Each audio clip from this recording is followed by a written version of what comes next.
కాంగ్రెస్ ప్రభుత్వం రాగానే 10 లక్షల రూపాయల వరకు రాజీవ్ ఆరోగ్యశ్రీ పథకాన్ని పెంచి ఈరోజు రాష్ట్ర వ్యాప్తంగా 93 లక్షల కుటుంబాలకి ఈరోజు రాజీవ్ ఆరోగ్యశ్రీ పథకాన్ని అమలు చేస్తూ ఉన్నాం.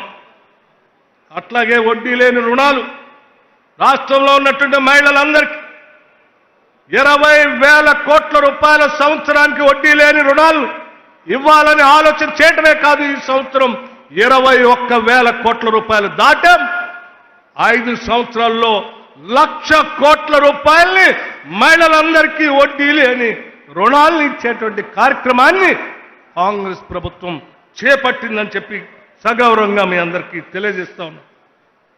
మిత్రులారా, రైస్ సబ్సిడీ, సన్న బియ్యం ఈరోజు రాష్ట్ర వ్యాప్తంగా 93 లక్షల కుటుంబాలు, బహుశా దేశంలో ఎక్కడా లేదు ఇది. రేషన్ కార్డు వాళ్ళందరికీ సన్న బియ్యం ఇచ్చి, ఫైన్ రైస్ ఇచ్చి ఈరోజు దాదాపు వడ్లతో కానీ సన్న బియ్యంతో కానీ 13,500 కోట్ల రూపాయలు వెచ్చించి రాష్ట్రంలో పేదలందరికీ సన్న బియ్యం ఇస్తా ఉన్నాం. వీటితో పాటు రాష్ట్రంలో ఉన్నటువంటి విద్యార్థులు చదువుకోవటం కోసం Young India Integrated Residential Schools, నభూతోన భవిష్యత్, ఒక్కొక్క స్కూలు 200 కోట్ల రూపాయలతో 25 ఎకరాలకు తగ్గకుండా ఈ రాష్ట్రంలో 105 స్కూల్స్ ని ఒకటేసారి శాంక్షన్ చేసినటువంటి చరిత్ర మన ప్రభుత్వాన్ని. గర్వంగా గ్రామాల్లోకి వెళ్ళి చెప్పండి.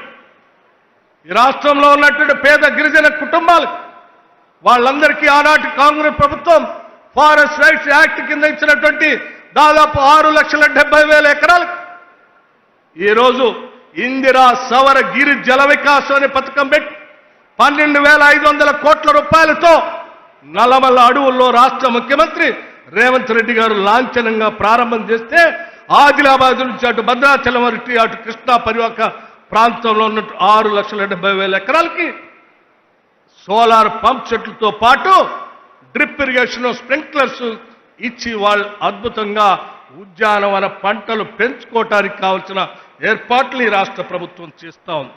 ఇటువంటి అనేక సంక్షేమ కార్యక్రమాలు ఈరోజు బహుశా ఈ రాష్ట్రంలో ఎవరు చేసి ఉండరు, ఈరోజు మనం తప్ప ఎవరు చేయలేరు. కేవలం సంవత్సరాల కాలంలో ఇన్ని సంక్షేమ కార్యక్రమాలు చేసి ప్రజల కోసం నిలబెట్టినటువంటి ప్రభుత్వం ఇందిరమ్మ ప్రభుత్వం, ప్రజా ప్రభుత్వం, ప్రజా సంక్షేమం కోసం పనిచేసే ప్రభుత్వం.